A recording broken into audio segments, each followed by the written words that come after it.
नमस्कार, आपके साथ हूं मैं राजीव शर्मा। नेक्स्ट महाराष्ट्र के इस खास सेगमेंट में आपका स्वागत है, जिसमें आपको दिखाएंगे महाराष्ट्र से जुड़ी हुई बड़ी खबरें।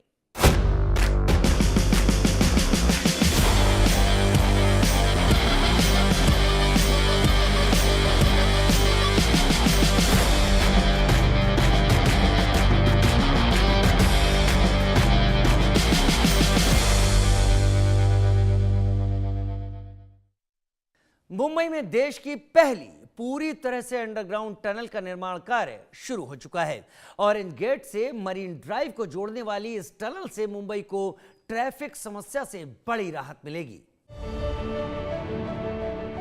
मुंबई की ट्रैफिक समस्या को अब एक बड़ी राहत मिलने वाली है। देश के पहले पूरी तरह शहरी भूमिगत टनल का कार्य आधिकारिक रूप से शुरू हो चुका है, जो सीधे ऑरेंज गेट को मरीन ड्राइव से जोड़ेगा।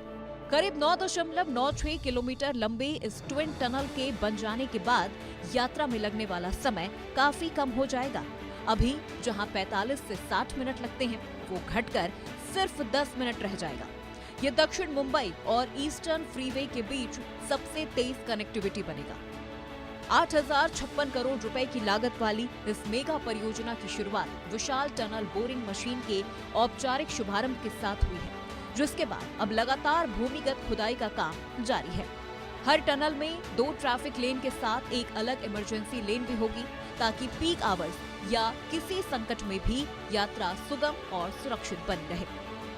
मालाबार हिल और हेरिटेज जोन के नीचे से होकर गुजरने वाला ये इंजीनियरिंग चमत्कार सतह को बिना छेड़े तटीय सड़क और आने वाले एयरपोर्ट रूट से जुड़ेगा। इस टनल से मुंबई की रोजमर्रा की यात्रा हमेशा के लिए बदल जाएगी।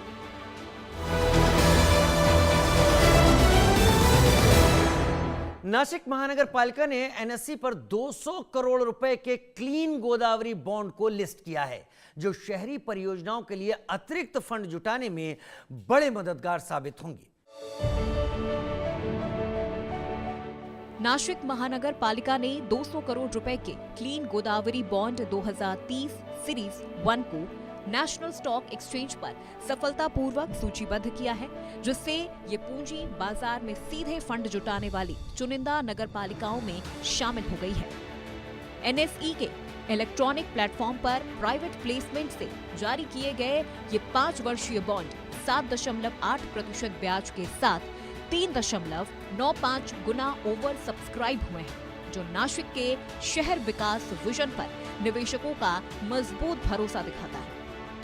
इस बॉन्ड से जुटाए गए फंड का उपयोग प्रमुख सीवेज पाइपलाइन नेटवर्क, गोदावरी नदी के पुनर्जीवन और अहम बुनियादी ढांचा परियोजना में किया जाएगा।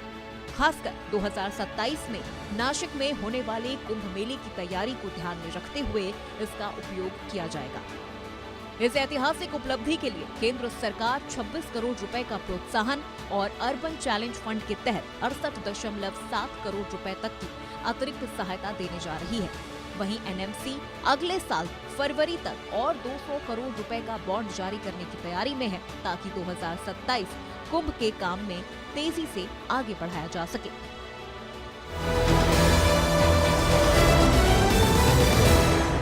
कृषि, ऊर्जा और डिजिटल सहयोग के लिए महाराष्ट्र पापुआ न्यू गिनी के साथ व्यापारिक संबंध मजबूत करने की तैयारी कर रहा है। महाराष्ट्र और पापुआ न्यू गिनी के बीच आर्थिक सहयोग बढ़ाने पर अहम बातचीत हुई है। मुंबई में पापुआ न्यू गिनी के अंतर्राष्ट्रीय व्यापार और निवेश मंत्री रिचर्ड मारू ने महाराष्ट्र के साथ आर्थिक सहयोग बढ़ाने पर उच्च स्तरीय वार्ता की है। बातचीत में कृषि और फूड प्रोसेसिंग, ऊर्जा, इंफ्रास्ट्रक्चर, डिजिटल ट्रांसफॉर्मेशन और स्किल डेवलपमेंट जैसे क्षेत्रों में द्विपक्षीय व्यापार को बढ़ाने पर जोर दिया गया है।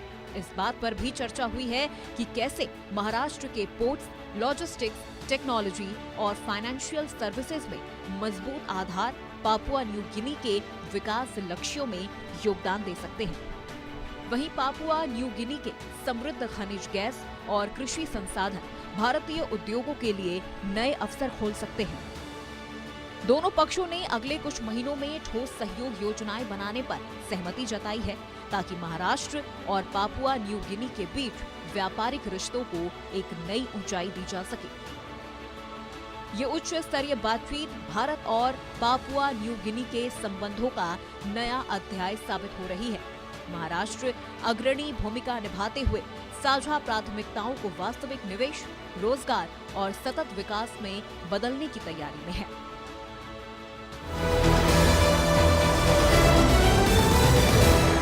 महाराष्ट्र के हर गांव और जिले से अंडर 13 फुटबॉल प्रतिभा खोजने और निखारने के लिए शुरू किया गया मेगा अभियान प्रोजेक्ट महादेवा अब औपचारिक रूप से शुरू हो गया है। आइए देखते हैं ये खास रिपोर्ट। महाराष्ट्र ने प्रोजेक्ट महादेवा की शुरुआत कर दी है। प्रोजेक्ट महादेवा एक महत्वाकांक्षी राज्यव्यापी कार्यक्रम है जिसका मकसद फुटबॉल को जमीनी स्तर पर बदलना और युवाओं के लिए राज्य को एक बड़ी प्रतिभा शक्ति बनाना है।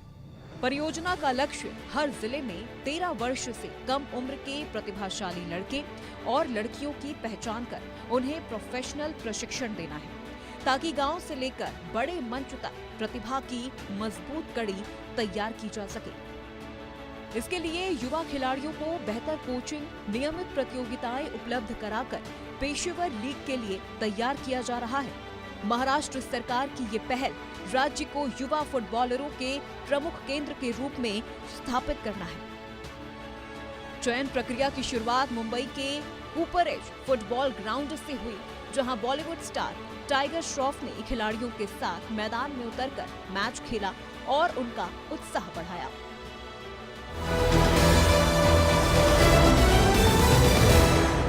महाराष्ट्र की 1% अनाथ आरक्षण नीति से अनाश्रित युवाओं की जिंदगी संवर रही है। सरकार की इस महत्वाकांक्षी योजना से अब तक 862 युवाओं को नौकरियों और शिक्षा के माध्यम से आत्मनिर्भर बनाया जा चुका है। अनाथ बच्चों के लिए शिक्षा और सरकारी नौकरियों में 1% आरक्षण देने के महाराष्ट्र सरकार के ऐतिहासिक फैसले से युवाओं की जिंदगी बदल रही है। राज्य सरकार का ये कदम डॉक्टर बाबा साहेब आम्बेडकर के समान अवसर के सिद्धांत से प्रेरित है।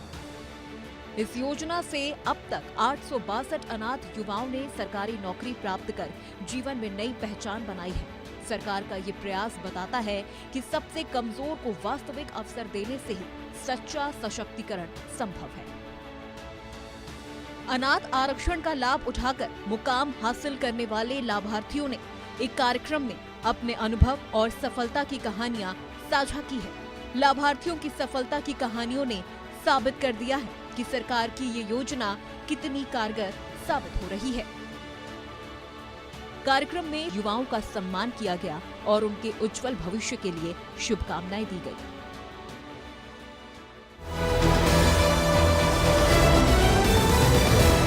तो ये थी महाराष्ट्र की इस हफ्ते की कुछ बड़ी खबरें। महाराष्ट्र की ताजा तरीन खबरों के लिए देखते रहिए हमारी खास पेशकश नेक्स्ट महाराष्ट्र।